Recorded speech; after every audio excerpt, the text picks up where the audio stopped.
Well, as you know, San Francisco has struggled to get a handle on its homelessness crisis for years, decades.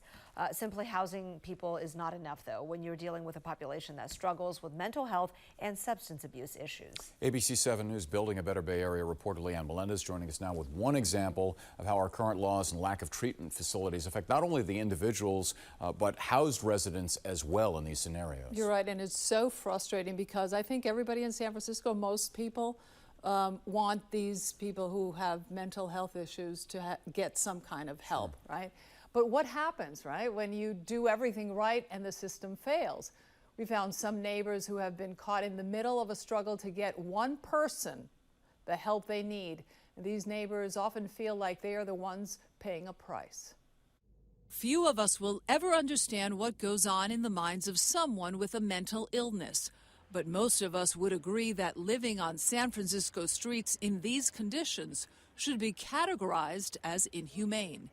And so we call attention to 39-year-old William Eaton. We've never met him.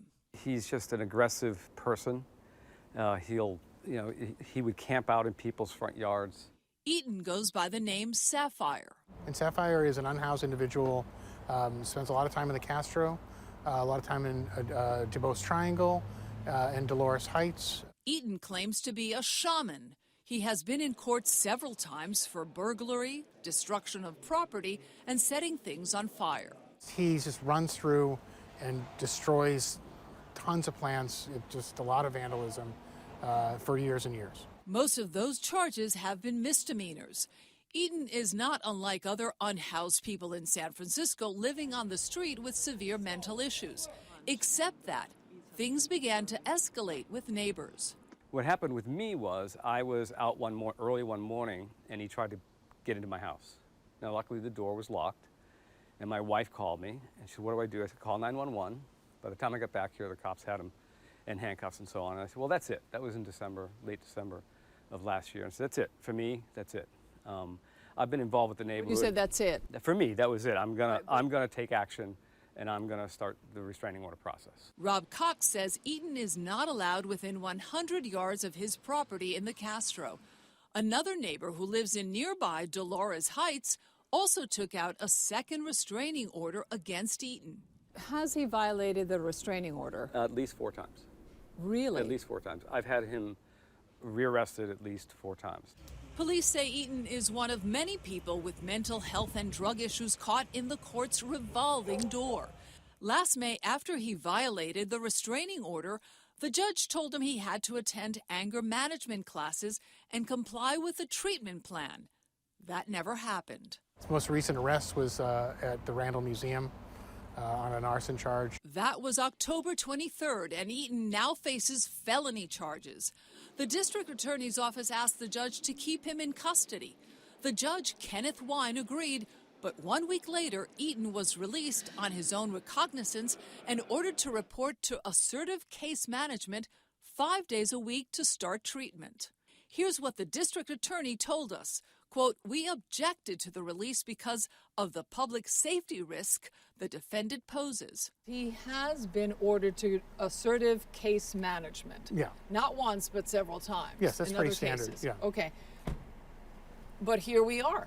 He's still not getting the help he needs. Well, he's refusing the help that he needs. We can't force him into mental health treatment. Right, so the last one, Yeah. the assertive case management, the judge in that case said, okay, you have to report 5 times a week. Mm-hmm. He's not going to report 5 times a week. I mean, that's the court's side of it, which I'm not really part of in terms of the checking in.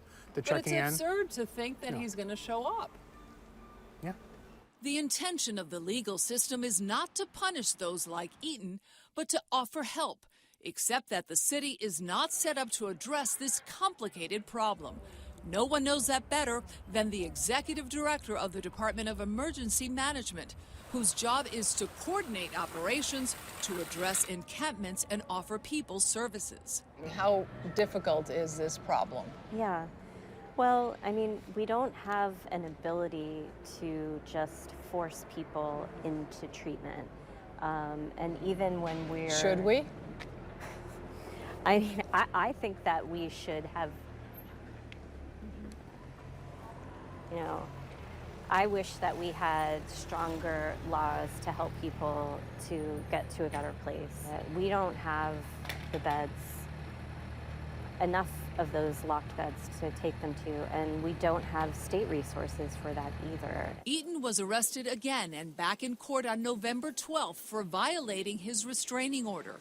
This time, another judge, Brian Stretch, agreed to keep him in custody. But Eaton was accidentally released from jail due to a snafu by the court. When we asked what happened, the spokesperson for the Superior Court told us, quote, no comment. Now back out on the streets, Eaton was expected to report to court on Monday. We waited to see if he would appear. He didn't. And I feel bad for SFPD. I'm very close with the beat cops in the neighborhood. You know, I mean, they do their job. And it's like, okay, this is Who's not doing their job? I just think the courts aren't doing their job. But I think it's hard for them to do their job because there's nowhere to put these people. So where do you put them? And that's the big question. That's a big question. Now, William Eaton failed to show up in court. You saw that there, right there, and then the judge issued a bench warrant asking police to arrest him and bring him to court.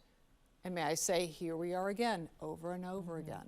But, you know, police and the DA's office and the Sheriff's Department are working very tightly together to try to solve this. To break the cycle. Thanks, Leanne.